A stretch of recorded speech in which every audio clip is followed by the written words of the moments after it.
निषादु प्रभु ही पहिचा पहुँचाही, सचिव सहित रथ देखे सियाई। मंत्री विकल बिलो की निषादु, कही न जाय जस भयउ विषादु।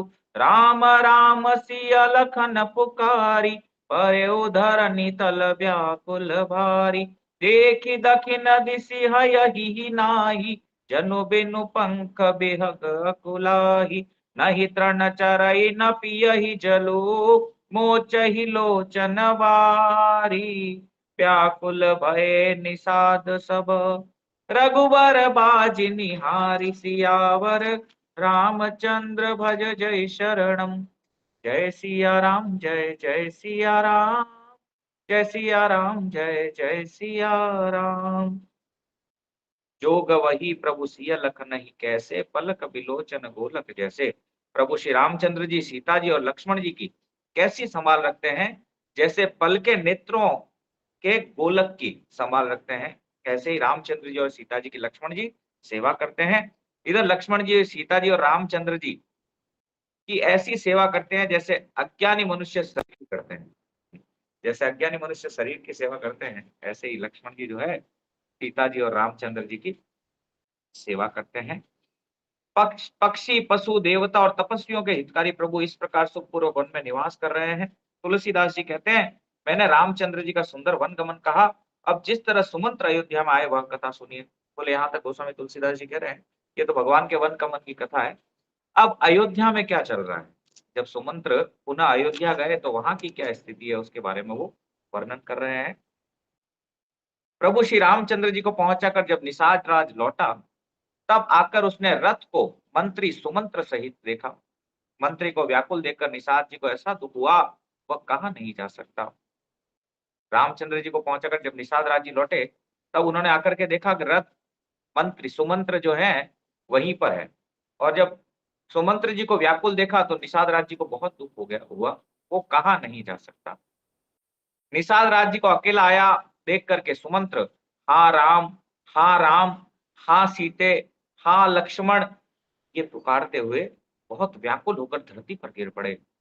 रथ के घोड़े दक्षिण दिशा की ओर जिधर रामचंद्र जी गए थे देख देख कर हिन हिनाते हैं। देखो सुमंत्र जी की नहीं, जो घोड़े थे रथ में उनकी भी दशा बड़ी अद्भुत। वो दक्षिण दिशा में जहां प्रभु गए थे जिस दिशा में, उसको देख करके हिन हिनाते हैं, मानो बिना पंख के पक्षी व्याकुल हो रहे हो। ऐसी स्थिति है। सुमंत्र जी की तो है ही है, घोड़ों की स्थिति भी यह है। वे ना तो घास चढ़ते हैं ना पानी पीते हैं, केवल आंखों से जल बहा रहे हैं। देखिए क्या स्थिति है प्रभु के बिना ना, जीव मात्र की स्थिति ऐसी है। हमारी स्थिति पता नहीं ऐसी कब होगी, क्योंकि हमें व्याकुलता नहीं है प्रभु के दर्शन की। श्री रामचंद्र जी के घोड़ों की इस दशा, घोड़ों को इस दशा में देखकर सब निषाद व्याकुल हो गए। जितने निषाद थे वहां पर, निषाद राज के जो प्रजाजन, वो भी जब घोड़ों की ये दशा देखे कि घोड़े भी प्रभु के वियोग में रो रहे हैं, तो वो भी सारे व्याकुल हो गए। धरि धीर जो तब कयहि निषादु, अब सुमंत्र परिहरहु विषादु। तुम पंडित परमारथ ज्ञाता, धरहु धीर लखि विमुख विधाता। विविध कथा कही कही मृदुबानी, रथ बैठा रे बर बस आनी। शोक शिथिल रतु सकई नहा की, रघुबर बिरह पीर उर बाकी। चर पराही मग चलहि न घोरे, वन मृग मनहु आनि रथ जोरे। अडुकी परई फिरी हे रही पीछे, राम वियोगी बिकल दुख तीछे। जो कह राम लखनु बेदेही, हिंकरि हिंकरि हित हे रही तेहि। बाज बिरह गति कही किमि जाति, बिनु मनि फनिक बिकल जहि भांति। भयउ भयउ निषादु विषाद बस, देखत सचिव तुरंग। बोले सुसेवक चारितब, दिए सारथी संग सियावर। रामचंद्र भज जय शरणम। जय सिया राम जय जय सिया राम, जय सिया राम जय जय सिया राम। तब धीरज धर करके निषाद राज जी कहने लगे कि सुमंत्र जी विषाद को छोड़िए, आप पंडित और परमार्थ के जानने वाले हैं। विधाता को प्रतिकूल जानकर धैर्य धारण कीजिए। कोमल वाणी से भांति भांति की कथाएं कहकर निषाद जी ने जबरदस्ती लाकर सुमंत्र जी को रथ पर बिठाया, परंतु शोक के मारे वे इतने शिथिल हो गए कि रथ को हाँक नहीं सकते। उनके हृदय में श्री रामचंद्र जी के विरह की बड़ी तीव्र वेदना। देखिए क्या हाल है सुमंत्र जी के, इतना विरह है कि वो कब के लौट आए हैं, परंतु निषाद राज जी का जो नगर है उसको छोड़ करके अयोध्या जाने की हिम्मत नहीं है उनकी। और तो और जो घोड़े हैं वो भी भगवान को छोड़ के जाना नहीं चाह रहे हैं, विरह में रो रहे हैं।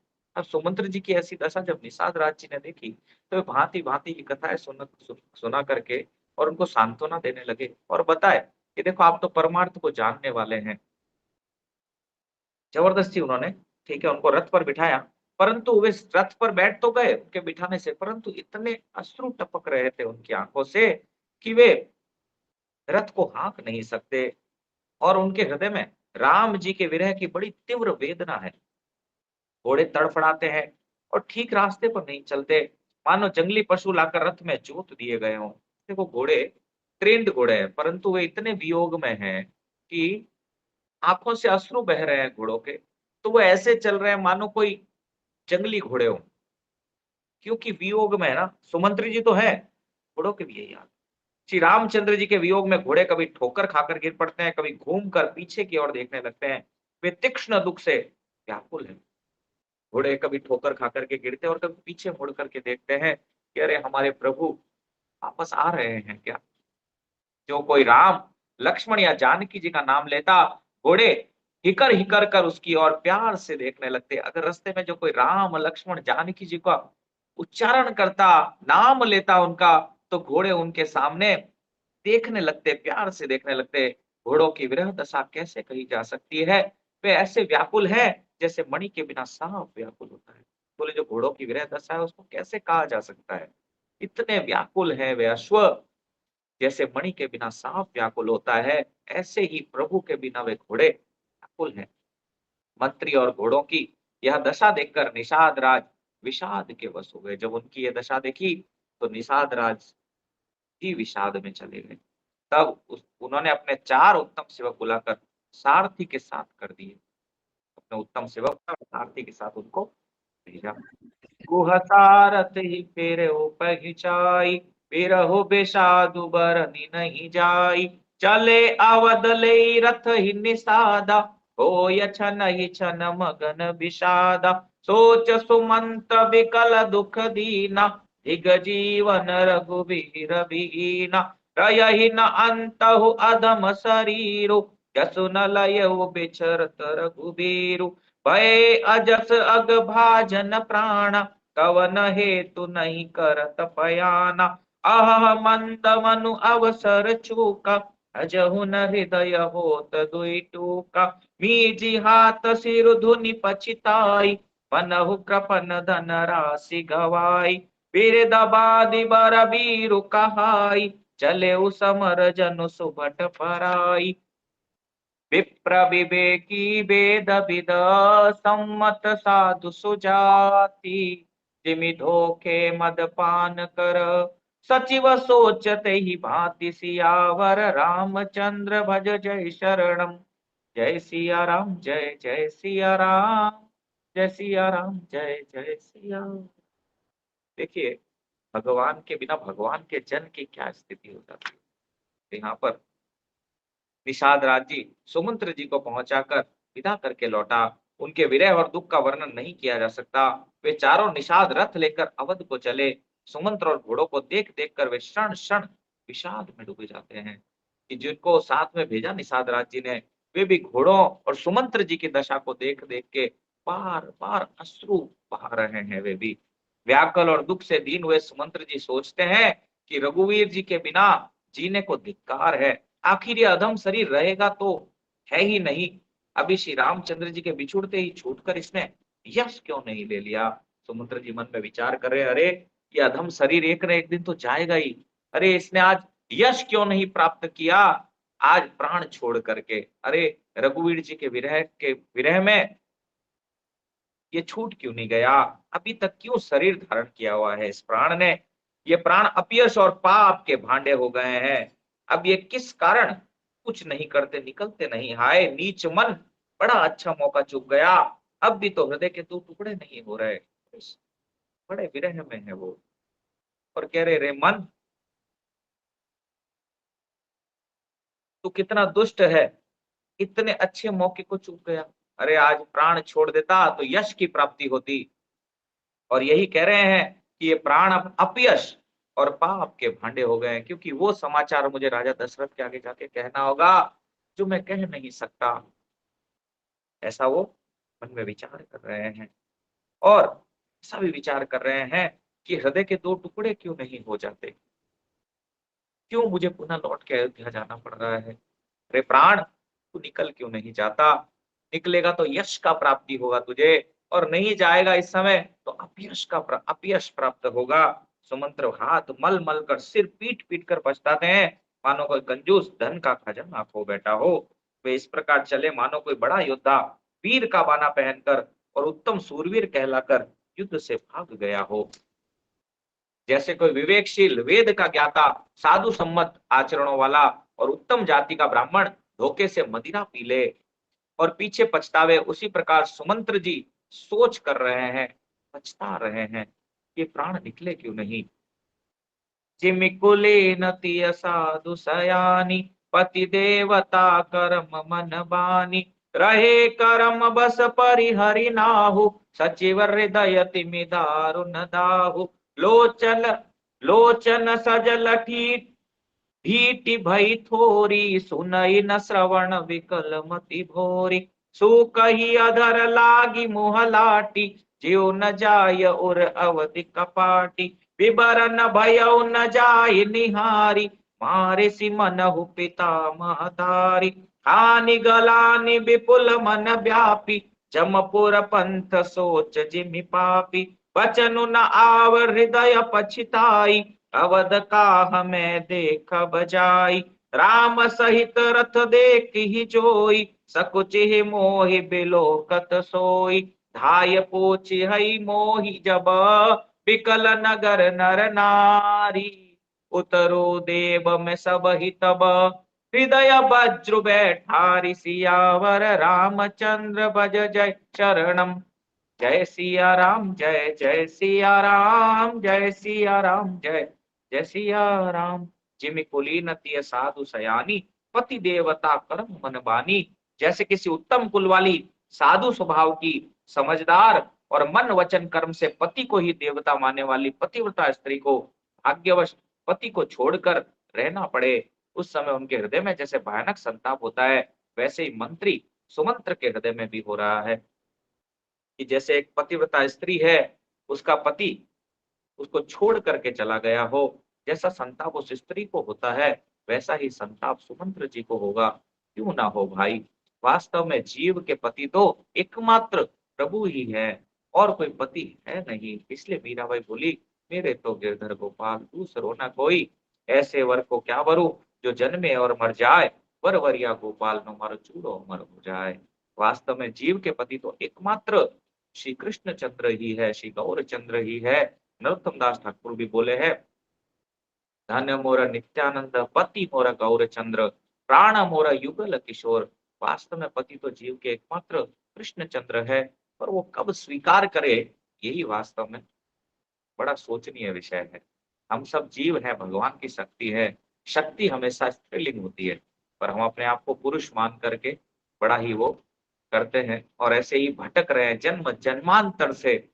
कई कल्पों से हम लोग अलग अलग योनियों में भटक रहे हैं, ये भगवान भी बोले हैं। परंतु आज तक हमने हमारा वास्तविक पति का पहचान नहीं किया है। पता भी नहीं है हमारे प्राण कौन है, हमारे पति कौन है वास्तव में। ये जिस दिन पता हो जाएगा, उसी दिन हमारी स्थिति भी सुमंत्र जी जैसी होगी। नेत्रों में जल भरा है, दृष्टि मंद हो रही है, कानों से सुनाई नहीं पड़ता, व्याकुल हुई बुद्धि पेट ठिकाने जा हो रही है, होठ सूख रहे हैं, मुंह में लाठी लग गई है। किंतु ये सब मृत्यु के लक्षण हो जाने पर भी प्राण नहीं निकलते, क्योंकि हृदय में अवधि रूपी किवाड़ लगे अर्थात 14 वर्ष बीत जाने पर भगवान फिर मिलेंगे, यही आशा रुकावट डाल रही है। देखिए, ये सारी जो स्थिति है वे प्राण निकलने की स्थिति है। जब प्राण छूटते हैं इस शरीर से, तो ये सारी स्थिति वैसी है। परंतु वे निकल क्यों नहीं रहे? क्योंकि ये आशा है कि प्रभु 14 वर्ष बाद पुनः लौट करके आएंगे, प्रभु के पुनः दर्शन होंगे। इसी रुकावट के कारण ये प्राण निकल नहीं रहे हैं। सुमंत्र जी के मुख का रंग बदल गया है, जो देखा नहीं जाता। ऐसा मालूम होता है मानो इन्होंने माता पिता को मार डाला हो। उनके मन में राम वियोग रूपी हानि की महान पीड़ा छा रही है, जैसे कोई पापी मनुष्य नरक को जाता हुआ रास्ते में सोच कर रहा हो। ऐसे ही सुमंत्र जी की स्थिति है। मुंह से वचन नहीं निकलते, हृदय में पछताते हैं कि मैं अयोध्या जाकर क्या देखूंगा। श्री रामचंद्र जी से शून्य रथ को जो जो भी देखेगा वही मुझे देखने में संकोच करेगा, अर्थात मेरा मुंह नहीं देखना चाहेगा। मन में पछता रहे हैं कि मैं अयोध्या जाके क्या देखूंगा। और जब भगवान राम लक्ष्मण और जानकी जी से विहीन इस रथ के अयोध्यावासी दर्शन करेंगे तो वे मेरा मुंह भी नहीं देखना चाहेंगे। नगर के सब व्याकुल स्त्री पुरुष जब दौड़कर मुझसे पूछेंगे, तब मैं हृदय पर वज्र रखकर सबको सबको उत्तर दूंगा। पूछी हई दीन दुखित सब माता, कहब काह मैं तिन्हि विधाता। पूछही जब ही लखन महतारी, कहे हो कवन संदेश सुखारी। राम जननी जब आयहि धाई, सुमेरि बच्चु जिमि धैनु लवाई। पूछत उतरु देव मैं तेहि, के बनु राम लखनु वैदेही। जोई पूछहि तहि उतरु देवा, जाय अवध अब यह सुख लेवा। पूछहि जब ही राव दुख दीना, जीवन जास रघुनाथ अधीना। देहउ उतर कौन मोह लाई, आयहु कुशल कुंवर पहुँचाई। सुनत लखन सिया राम संदेशु, तृण जिमि तनु परिहरहि नरेशु। हृदय न बिदरेउ पंकज मी, बिछुरत प्रीतम नीरू। जानत हो मोहि दीन विधि, यह जात ना शरीर सियावर। रामचंद्र भज जय शरणम। जय सिया राम जय, जय सिया राम, जय सिया राम जय, जय सिया राम। मन में विचार कर रहे हैं, जब दीन दुखी माताएं पूछेगी तब हे विधाता मैं उन्हें क्या कहूंगा। जब लक्ष्मण जी की माता मुझसे पूछेंगी तब मैं उनसे कौन सा सुखदायी संदेशा उनसे कहूंगा। श्री रामचंद्र जी की माता जब इस प्रकार दौड़ी आएंगी, जैसे नई ब्याई हुई गो बछड़े को याद करके दौड़ी आती है, तब उनके पूछने पर मैं उन्हें यह उत्तर दूंगा कि श्री राम लक्ष्मण सीता जी वन को चले गए। जो भी पूछेगा उसे यही उत्तर देना पड़ेगा, हाय अयोध्या जाकर अब मुझे यही सुख लेना है। जब दुख से दीन महाराज, जिनका जीवन रघुनाथ जी के दर्शन ही के ही अधीन है, मुझसे पूछेंगे, तब मैं कौन सा मुंह लेकर उन्हें उत्तर दूंगा कि मैं राजकुमारों को कुशल पूर्वक पहुंचा आया हूं। लक्ष्मण सीता और श्री राम का समाचार सुनते ही महाराज तिनके की तरह शरीर को त्याग देंगे। प्रियतम राम, राम जी रूपी जल के बिछुड़ते ही मेरा हृदय कीचड़ की तरफ फट नहीं गया। इससे मैं जानता हूं कि विधाता ने मुझे यह यातना शरीर ही दिया है, जो पापी जीवों को नरक भोगने के लिए मिलता है। ऐसा मन में विचार कर रहे हैं कि मैं नगरवासियों को क्या वो दिखाऊंगा, क्या जवाब दूंगा उनको। जब लक्ष्मण जी की माता मुझसे आकर के पूछेगी तो मैं कौन सा उनको शुभ समाचार सुनाऊंगा। जब कौशल्या माता मुझसे पूछेगी, जैसे एक गो बछड़े के आने से कितना खुश होती है अगर वो मेरे पास आएंगी राम लक्ष्मण जानकी जी को रथ पर देखने के लिए, तो मैं उनसे क्या कहूंगा। और महाराज जब मुझसे पूछेंगे तब मैं उनसे क्या कहूंगा। महाराज तो रघुनाथ जी के वियोग में प्राण त्याग देंगे, जैसे तिनका तिनका जैसे, ठीक है, शरीर तिनके की तरह शरीर को वो त्याग कर देंगे। और मेरा जो हृदय है ये फट क्यों नहीं गया। लगता है विधाता ने इसको यातना शरीर है ये भोगने के लिए मुझे मिला है। जैसे जब नरक की यात्रा करते हैं तो यातना शरीर मिलता है, वहां पर अलग अलग शरीरों की प्राप्ति होती है। शरीर मैंने पहले ही बताया, सूक्ष्म स्थूल ये शरीर होते हैं। ठीक है, स्थूल शरीर जो हम बैठे हैं, सूक्ष्म शरीर जो मरने के बाद ट्रेवल करता है, और जीवात्मा। ठीक है, सूक्ष्म शरीर जब ट्रेवल करता है उसका आकार अंगूठे का आकार का होता है। प्राण निकलते हैं जब, तो उसको नया शरीर मिलता है। अगर नरक की यातना करते हैं तो यातना शरीर मिलता है। और अगर स्वर्ग और ऊपर की यात्रा करते हैं तो देवता शरीर मिलता है। ब्रह्म लोक जाना है तो सतलोक जाना है तो वहां शरीर मिलता है। और अगर भगवान के धाम जाते हैं तो दिव्य सिद्ध देह मिलता है, जो हमारा नित्य स्थिति है वो मिलता है। तो यातना शरीर, उसको यातना दी जाती है पर उसको दर्द सारा होता है, फीलिंग सब होता है, पर उस शरीर को कोई फर्क नहीं पड़ता है। अलग अलग 27 तरह के नरक हैं जिनका वर्णन भागवत महापुराण में आता है। ऐसे ही वो विचार कर रहे हैं कि यातना शरीर है वास्तव में, इतना मुझे अंदर से दुख हो रहा है उनको, सुमंत्र जी को।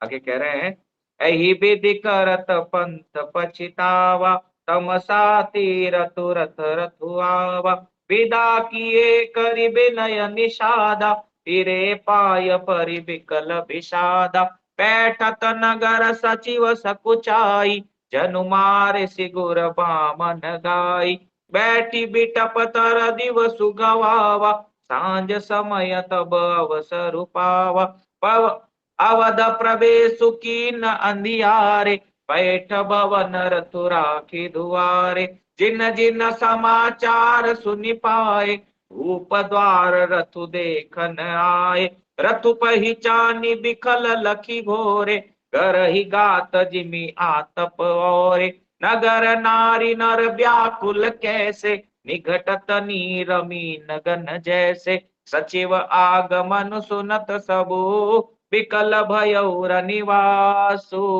पवनु भयंकर लागते ही, मानहु प्रेत निवासु, सियावर रामचंद्र भज जय शरणम। जय सिया राम, जय जय सिया राम, जय सिया राम, जय जय सिया राम। सुमंत्र जी इस प्रकार मार्ग में पछतावा कर रहे हैं। इतने में ही जो रथ है वो तमसा नदी के किनारे के तट पर पहुंचा। मंत्री ने विनय करके चारों निषादों को विदा किया। वे विषाद से व्याकुल होते सुमंत्र जी के पैरों में पड़कर लौटे। वे भी बड़े विषाद में थे। सुमंत्र जी के पैरों में अश्रु टपक रहे उनकी आंखों से और पैरों में प्रणाम कर करके और वे ले नगर में प्रवेश करते ही मंत्री ग्लानि के मारे ऐसे सकुचाते मानो गुरु ब्राह्मण या गो को मारकर आए हो। सारा दिन एक पेड़ के नीचे बैठकर बिताया। जब संध्या हुई तब मौका मिला। देखिए कितनी कैसी स्थिति है हमारी। ये स्थिति पता नहीं भगवान के वियोग में कब आएगी। हम सब वियोग में हैं, परंतु हम सब की स्थिति ऐसी नहीं है, क्योंकि विषयों में सुख ढूंढ रहे हैं हम लोग। भगवान बोला ना कि वो मनुष्य मूर्ख है जो शरीर मिलने के बाद विषयों में सुख ढूंढ रहा है। और विषय में सुख तो बोलते हैं इंद्र को भी, अगर इंद्र या अपवर्ग ब्रह्मा जी के लोक का भी अगर सुख मिल जाए वो भी तुच्छ है। तो संसार के भोग का तो स्थिति क्या है। हम सब भोगों में लगे, हमें भगवान का याद ही नहीं आता। हम लोग सोच रहे हैं मुझे यहाँ बस उच्च पद प्राप्त करना है, ठीक है, भांति भांति के विषय भोगने हैं, परंतु ये शरीर विषय भोगने के लिए मिला नहीं है। हम सबको ये दुख ही नहीं है, हमें भगवान की याद ही नहीं आती। अरे याद जिस दिन आएगी ना, भगवान हमसे दूर नहीं है। ये चित्त रूपी दर्पण का मार्जन हो ही जाएगा जिस दिन भगवान की याद आ जाएगी हमें। सुमंत्र जी की जैसी स्थिति है, जिस दिन हमारी ऐसी स्थिति हो जाएगी तो भगवान देरी नहीं करेंगे। आप कभी भवाटवी का चरित्र भागवतम में सुनेंगे तो भगवान उनका हाथ पकड़ लेते हैं और बोल रहे देख तू ना स्त्री है ना तो पुरुष है ना तो नपुंसक है, तू मेरा है भाई। ऐसे ही भगवान हमारी प्रतीक्षा कर रहे हैं कि कब हम उनकी तरफ मुंह करें। हम लोग, हमारा मुंह विषयों की तरफ है, भगवान की तरफ हमारा मुख नहीं है। जिस दिन भगवान की तरफ हमारा मुख हो जाएगा ना, भगवान देर नहीं लगाएंगे। वो तो हमारा प्रतीक्षा कर रहे हैं कि ये जीव मेरा अंश है, कब ये मेरी तरफ देखेगा, मुझे पुकारेगा कि प्रभु मैं आपका हूं। परंतु हम इतने अधम निर्लज हैं कि प्रभु को नहीं पुकार करके संसार को पुकार रहे हैं। भगवान हमने देखा रामनवमी की क्लास में भगवान बोले हैं कि मेरा आसरा जिस दिन जीव को हो जाएगा उस दिन मैं समय नहीं लगाता। लेकिन जीव को जब तक मेरा आसरा नहीं है, दूसरों पे डिपेंडेंट है, तब तक वो मुझे प्राप्त नहीं करता।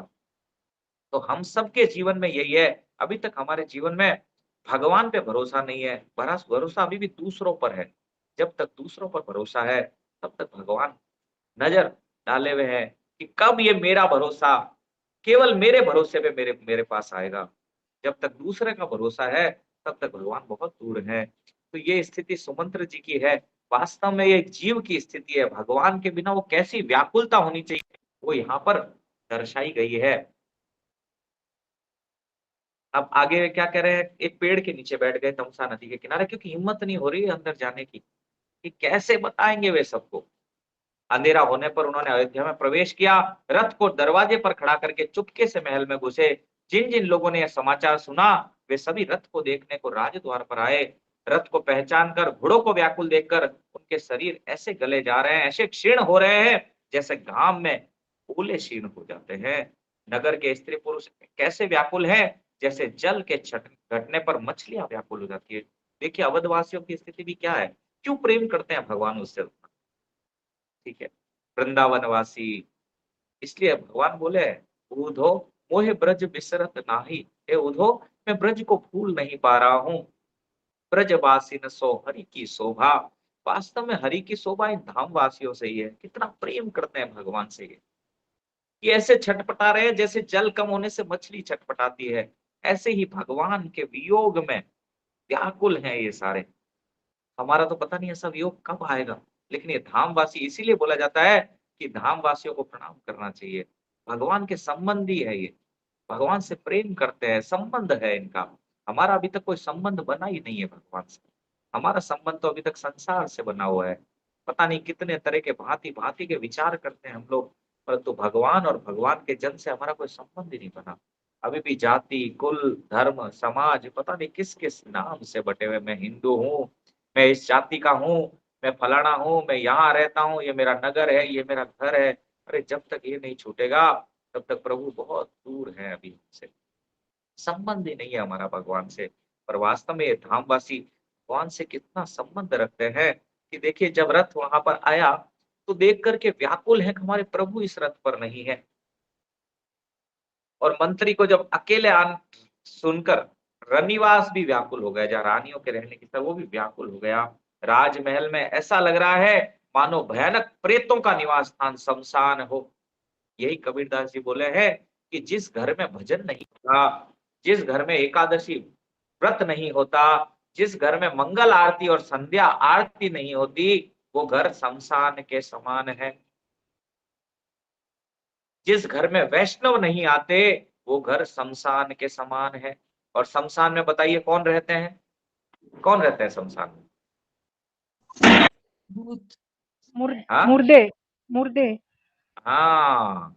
तो अगर घर में वैष्णव नहीं आ रहे, संध्या आरती, ठीक है, और मंगला आरती नहीं हो रही, तो आप समझिए अभी तक घर शमशान है। और शमशान में अभी तक मुर्दे रह रहे हैं हम लोग, अगर ये नहीं हो रहा है तो। ऐसा कबीरदास जी कहे हैं एक पद में, कभी उसको सुनेंगे हम लोग उस पद को, ठीक है। वहाँ मुर्दों का निवास है भैया। तो जिस घर में वैष्णव अभी तक नहीं आए हैं, जिस घर में अभी भी संध्या आरती मंगला आरती नहीं होता, आप बताइए किस किस के घर में नहीं होता ये?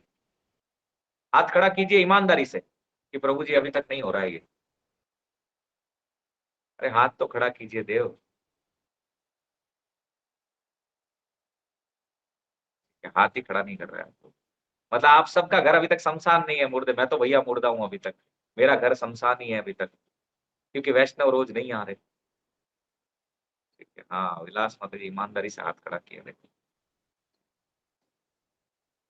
बिल्कुल बिल्कुल ललिता माता जी, ठीक है। तो वैष्णव नहीं आते तो समझ लो अभी भी हमारी स्थिति बहुत विकट है। हम लोग मुर्दे के समान है, अभी तक भगवान से प्रेम नहीं हो रहा हमें। वैष्णवों के प्रति प्रेम नहीं है हमारे जीवन में। आप विचार कीजिए ये कि आपके घर में वैष्णव नहीं आ रहे, भगवान की आरती नहीं हो रही, कथा नहीं हो रही, तो अभी तक शमशान है आपका घर, घर नहीं है। उसके बाहर बोर्ड लगाइए, ठीक है, मुर्दालय। भैया घर नहीं है, वो घर तो है ही नहीं है। ऐसा सारे आचार्य एक ही मत से कहे हैं कि जिस घर में कथा कीर्तन नहीं होता, वो घर तो मुर्दालय है। वो घर तो वास्तव में घर है ही नहीं, शमशान है और उसमें मुर्दे बसते हैं। यही भगवान बोले हैं कि जो मेरे भक्ति के विमुख है, वास्तव में तो वो ऐसे ही है जैसे बिना प्राण के शरीर, मुर्दा समझना चाहिए उसको। तो आप सोचिए कि अभी तक आपकी स्थिति क्या है।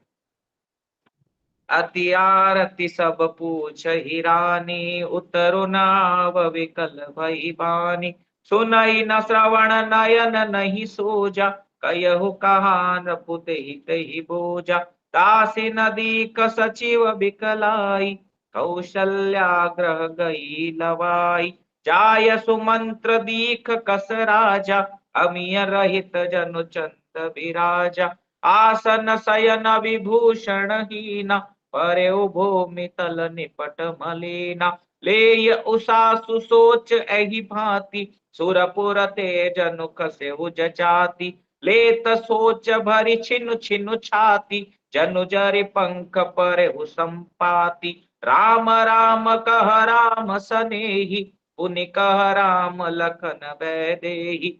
देखि सचव देखि सचिव जय जीव कही, कीन्यु दंड प्रणाम हो। सुनत उठे व्याकुल नृपति, कहु सुमंत्र कह राम सियावर रामचंद्र भज जय शरणम। जय सिया राम जय जय सिया राम, जय सिया राम जय जय सिया राम। अयोध्या विधवा हो गई है वास्तव में, क्योंकि उनके पति नहीं है, रामचंद्र जा चुके हैं से। तो ऐसे ही है कि अत्यंत आर्त होकर सब रानियां पूछती है, पर सुमंत्र जी को कुछ उत्तर नहीं आता। उनकी वाणी विकल हो गई है। जैसा आप देखना, आप कभी एकदम, ठीक है, आंखों से अश्रु बह रहे हो, ठीक है, बहुत व्याकुल हो आप, तब देखना आपकी वाणी निकलती नहीं है। बोलना चाहते हैं पर बोल नहीं पाते आप। ऐसी सुमंत्र की स्थिति है। कानों से सुनाई नहीं पड़ता है और ना आंखों से कुछ दिखाई देता है। वे जो भी सामने आता है उससे पूछते हैं, कहो राजा कहाँ है। दासिया मंत्री को व्याकुल देखकर उन्हें कौशल्या के महल में लिवा गई। सुमंत्र जाकर वहां राजा को कैसे बैठे देखा, मानो बिना अमृत का चंद्रमा हो। राजा आसन सैया और आभूषणों से रहित बिल्कुल उदास पृथ्वी पर पड़े हुए हैं। वे लंबी सांसें लेकर इस प्रकार सोच करते हैं, मानो राजा ययाति स्वर्ग से गिरकर सोच कर रहे हो। राजा ययाति जो है, इन्होंने अपने पुत्र की जवानी भी मांग ली थी, पर अंत में ययाति बोले हैं कि भोग अग्नि की तरह है, ठीक है, कभी इसकी निवृत्ति नहीं होती। और बोले कि संपूर्ण संसार की स्त्रियों का भोग भी अगर कोई मनुष्य कर ले तो भी उसको निवृत्त नहीं हो सकता वो भोगों से। तो इसलिए भोगों को छोड़ करके, भोग रोग है, भोग को छोड़ करके प्रभु के चरणों में प्रेम करना चाहिए। राजा क्षण क्षण में सोच से छाती भर लेते हैं। ऐसी विकल दशा है, मानो गिद्धराज जटायु संपाति पंखों के जल जाने पर गिर पड़ा हो। राजा बार बार राम राम, हाँ स्नेही, हाँ प्यारे, हाँ राम कहते हैं, फिर हाँ राम, हाँ लक्ष्मण, हाँ जानकी जी, ऐसा लगते हैं। मंत्री ने देखकर जय जीव कहकर दंडवत प्रणाम किया। सुनते ही राजा व्याकुल होकर उठे और बोले, सुमंत्र जी कहो मेरे प्यारे राम कहाँ है। भूप सुमंत्र लीन और लाई, उड़त कछु आधार जनु पाई। सहित सनेह निकट बैठारी, पूछत राव नयन भरी बारी। राम कुशल कहु सखा सनेही, कह रघुनाथ लखन बैदेही। आन फेरी की बन ही सिधाए, सुनत सचिव लोचन जल छाए। शोक विकल पुनि पूछ नरेशु, कहु सिया राम लखन संदेशु। राम रूप गुणशील स्वभाव, सुमिर सुमिर उर सोचत राव। राव सुनाय दीन बनवासु, सुनि मन भयउ न हरसु हरासु। सो सुत बिछुरत गए न प्राणा, को पापी बड़ मोहि समाना। सखा राम सिय लखन तह जहाँ, तहाँ मोहि पहुँचाओ। नाहित चाहत चलन अब, प्राण कयौ सति भाऊ। सियावर रामचंद्र भज जय शरणम। जय सिया राम जय जय सिया राम, जय सिया राम जय जय सिया राम। राजा ने सुमंत्र जी को हृदय से लगा लिया, मानो डूबते हुए आदमी को कुछ सहारा मिल गया हो। मंत्री को स्नेह के साथ पास बैठाकर नेत्रों में जल भरकर दशरथ जी पूछने लगे, हे मेरे प्रेमी सखा, श्री राम जी की कुशल कहो। बताओ श्री राम लक्ष्मण और जानकी जी कहाँ है। उन्हें लौटा लाए हो कि वे वन को चले गए। यह सुनते ही मंत्री के नेत्रों में जल भर आया। शोक से व्याकुल होकर राजा फिर पूछने लगे, सीता राम और लक्ष्मण का संदेशा तो कहो। श्री रामचंद्र जी के गुण रूप शील और स्वभाव को याद कर करके राजा हृदय में सोच करते हैं और कहते हैं, मैंने राजा होने की बात सुनाकर वनवास दे दिया। यह सुनकर भी जिस राम के मन में हर्ष और विषाद नहीं हुआ, ऐसे पुत्र के बिछुड़ने पर भी मेरे प्राण नहीं गए, तब मेरे समान बड़ा पापी कौन होगा। बोले मेरे प्राण नहीं निकले, अरे मैंने उनको राजा बनने का बोल करके वनवास भेज दिया, फिर भी हर्ष विषाद उनके चेहरे पर नहीं था। ऐसे पुत्र को बिछड़ने पर भी मेरे प्राण नहीं निकले, मेरे समान बड़ा पापी कौन होगा। हे सखा, श्री राम जानकी जी और लक्ष्मण जी जहां है, मुझे भी वहीं पहुंचा दो, नहीं तो मैं सत्य भाव से कहता हूं कि मेरे प्राण अब चलना ही चाहते हैं। सुंदर बात लक्ष्मण दशरथ जी यहाँ कह रहे हैं कि जहां मेरे प्रभु हो वहीं मुझे ले चलो हे सुमंत्र, अन्यथा ये प्राण इस शरीर में टिक नहीं पाएंगे। अब कितनी सुंदर स्थिति है जीव की ना। अगर इसको वास्तव में तात्विक दृष्टि से विचार करें तो हम सबको इसी स्थिति में होना चाहिए। एक चरित्र पढ़ रहा था, उसमें कई ऐसे भक्त हैं जो वन का वियोग सुन ही नहीं पाए और प्राण छोड़ दिए। परंतु हम इतना सुनने के बाद भी, क्योंकि हमारे कान अभी समुद्र के समान है ही नहीं कथा के लिए, कथा में हम समय देखते हैं कब पूरी हो भाई, सोना है सुबह उठना है। नहीं तो वास्तव में कथा रस जब आए तो परीक्षित महाराज की तरह 7 दिन और 7 रात तक न निंद्रा आए, न भूख हो, न प्यास हो। मैं देखता हूँ एकादशी व्रत करते हैं, केवल विचार करते हैं क्या खाएंगे, क्या खाना है, क्या नहीं खाना है। ये विचार नहीं करते कि एकादशी वास्तव में चिंतन का विषय है। हमने चर्चा किया था रामदास जी का कि भगवान द्वारिका में नहीं रहते, कहाँ रहते हैं वास्तव में। तो रामदास जी केवल ये चिंतन करते थे एकादशी को, मुझे द्वारका जाना है, तुलसी मंजरियां लेकर के द्वारका पहुंच जाते थे। ये विचार नहीं करते थे मुझे क्या खाना है, शरीर का क्या। मूर्ख है वे मनुष्य जो शरीर का चिंतन करते रहते हैं। अरे ये शरीर तो मरेगा। क्या आप में से कोई ऐसा है जो ये कहे कि ये शरीर हमेशा स्वस्थ बना रहेगा, आप बढ़िया खाओगे, बढ़िया प्रोटीन विटामिन खाओगे तो ये शरीर नहीं मरेगा? है आप में से कोई ऐसा? आप जिम जाओगे, बढ़िया प्रोटीन खाओगे, तो क्या ये शरीर आपका रहेगा? फिर भी रहेगा? बताइए। अरे बोलिए ना भाई, रहेगा ये नहीं शरीर? रहेगा। नहीं रहेगा। नहीं रहेगा। आप कितना ही प्रोटीन खा लो, विटामिन खा लो, ठीक है, कितना ही डॉक्टरों को बढ़िया दिखा दो, जिम चले जाओ, परंतु ये शरीर रहने वाला नहीं है। तो बताओ, शरीर का ज्यादा चिंता करना चाहिए या आत्मा का ज्यादा चिंता करना चाहिए? आत्मा का। तो आत्मा के लिए आप चिंतन के लिए क्या कर रहे हो बताइए? शरीर के लिए तो आप सारा कर रहे हो, भोजन कर रहे हो डेली, ठीक है, पता नहीं क्या क्या खा रहे हो, इससे शरीर ठीक रहेगा, इससे ये ठीक रहेगा, शरीर के लिए इतना कुछ करते हैं। हमारे 24 घंटे में से मैक्सिमम टाइम तो शरीर का चिंतन करने में निकलता है। आत्मा का चिंतन के लिए हम कितना समय देते हैं, आप बताइए ईमानदारी से। नहीं देते प्रभु जी, मॉर्निंग में 10 जो भी बजे सुबह कार्यक्रम होता उठते है हैं। उसमें दो से घंटे भी, 1 घंटा भी नहीं, मतलब 5 मिनट भी नहीं। हाँ अब मॉर्निंग में देखिए, जितना होता है ना उतना ही देते हैं प्रभु जी। हाँ वो भी नाम अच्छे के से नहीं दे पाते, उसमें भी हमारा चिंतन ऐसा नहीं रहता, उसमें भी हमारा मन कहीं और रहता है। मन न उस समय कथा में रहता है, न जप में रहता है, जप भी करते तो मन भागता है हमारा। मन उन्हीं का चिंतन करता है, दिन भर क्या करना है, कल क्या हुआ। जिससे प्रेम करते हैं ना, मन उसी की तरफ जाता है। अभी हमारा प्रेम बच्चों से, पत्नी से, पति से, घर से, परिवार से, तो चिंतन भी उन्हीं का होता है। भगवान का चिंतन नहीं होता।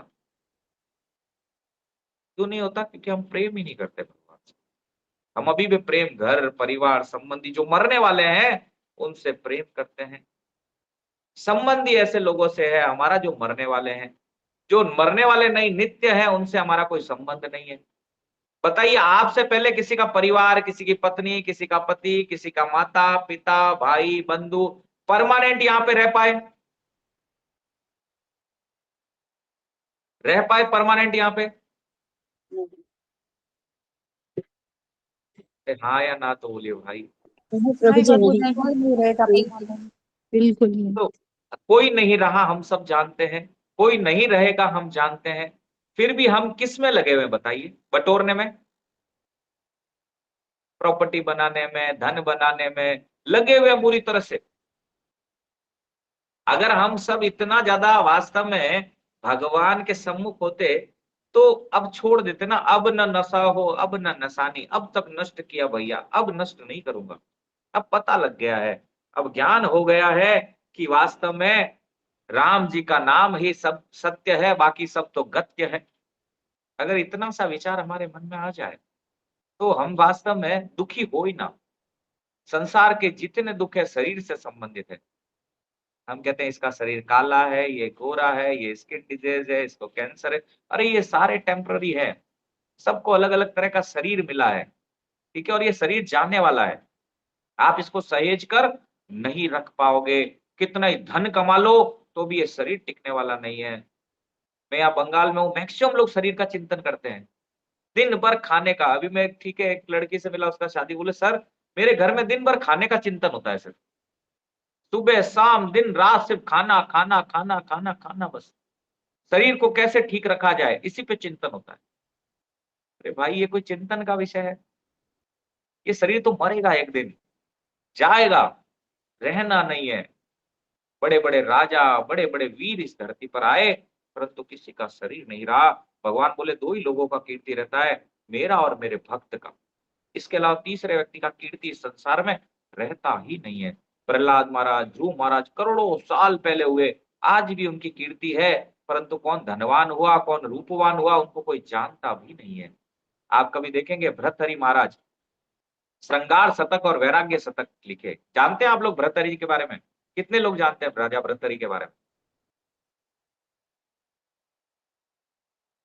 हाँ ललिता हर नाम तो सुना हुआ है, थोड़ा बहुत पढ़ा हुआ भी है, लेकिन थोड़ा सा ज्यादा ध्यान नहीं आ रहा मुझे। भर्तहरि महाराज, ठीक है, अलवर साइड में, आप अजमेर साइड में भर्तहरि की गुफाएं हैं, जिनके के गुरु थे गोरखनाथ जी, ठीक है। उन्होंने दो ग्रंथ लिखे, एक श्रृंगार शतक और एक वैराग्य शतक। ये बड़े सुंदर ग्रंथ हैं। तो उन्होंने यही बताया कि यहाँ कुछ भी टिकने वाला नहीं है, वास्तव में भजन करना चाहिए, शरीर भजन के लिए है, परंतु हम लोग भजन करते नहीं है। बड़ा बुरा स्थिति है हमारा। जो भी हो, क्या करें, प्रेम तो हो नहीं रहा भगवान से, संसार से प्रेम हो रहा है, विषयों से प्रेम हो रहा है। तो जब तक विषयों से प्रेम है तो भगवान कहेंगे बेटा पुनरपि जननम पुनरपि शरण मरणम पुनरपि जननी जठरे शयनम, बार बार मरते रहो, जन्मते रहो, घूमते रहो इस 84 में, चॉइस इज योर्स। आपको भोग भोगना है, भोगों की भोग रोग लाएंगे, ठीक है, मरोगे जन्मोगे, मरोगे जन्मोगे, पर आपको लगता है कि यही करना है। शास्त्र तो आपको बता रहे हैं कि भैया क्या करने से क्या मिलेगा। अब चॉइस आपका है कि आपको क्या करना है। मैं देखता हूँ एकादशी भी लोग नहीं करते, एकादशी के प्रति भी उनकी वृत्ति नहीं है, एकादशी में भोजन का चिंतन करते रहते हैं सिर्फ। अरे मर थोड़ी जाएंगे एक दिन नहीं खाएंगे तो भाई, कोई मरे क्या आज तक? आप मत खाइए, भोजन नहीं खाएंगे तो मर नहीं जाएंगे। आप मर नहीं रहे हो भगवान के वियोग के बिना, भगवान के वियोग में व्याकुल नहीं हो आप, और भोजन नहीं खाने से मर जाओगे। अरे आज तक कोई नहीं मरा भाई, कोई ऐसा एग्जाम्पल नहीं होगा कि खाना नहीं खाया तो मर गया कोई, 2 दिन खाना नहीं खाया, 4 दिन नहीं खाया तो मर गया, ऐसा कभी नहीं होता। लोग निर्जल उपवास भी करते हैं, मरते नहीं है। मरते तो वास्तव में कलंक से है, ठीक है, मरते तो है भगवान का चिंतन नहीं करने से। कि 84, ये डर आपको क्यों नहीं लगता कि 84 भोगना पड़ेगा? मुझे तो भैया डर लग रहा है। 100 जूते शाम को और 100 जूते सुबह मारो इस मन को कि क्यों मरवा रहा है मुझे, कब से भटक रहा है तू, क्या क्या यातनाएं सहन करनी पड़ती है। यहाँ तो कुछ भी यातना नहीं, सोचो सो छोटी सी गर्मी आपको सहन नहीं हो रही है, वो नरक की यातनाएं आप सुनोगे ना, रूह कांप जाएगी आपकी। ऐसी यातनाएं हम पता नहीं कितने जन्मों से भोग के आए हैं, पुनः भोगेंगे उसको जाकर के। ये शरीर मिला है, पर इस शरीर का वास्तविक उपयोग नहीं कर पाते। इतना ही कह के मैं अपनी वाणी को यहीं पे विराम दूंगा। तो वास्तव में भगवान से प्रेम कीजिए, यही मैं आपके चरणों में दंडवत प्रणाम करते हुए यही मांगता हूँ। भगवान से प्रेम कीजिए, भगवान की कथाओं से प्रेम कीजिए, भगवान के जन से प्रेम कीजिए, इसके आपके जीवन में बहुत बड़ा बदलाव आएगा। अन्यथा वही घोड़े और वही मैदान है, घूमते रहो 84 में, कोई आपका नहीं। हरे कृष्ण, दंडवत प्रणाम। बोले श्री रामचरित मानस की जय, गोस्वामी तुलसीदास जी महाराज की जय, श्री राम प्रभुपाद की जय, सतगुरुदेव अनंत कोटि वैष्णव। कोई प्रश्न है आप लोग पूछ सकते हैं, 7 मिनट है हमारे पास। हरे कृष्णा। कोई प्रश्न किसी का, टिक्का टिप्पणी प्रश्न किसी तरह का?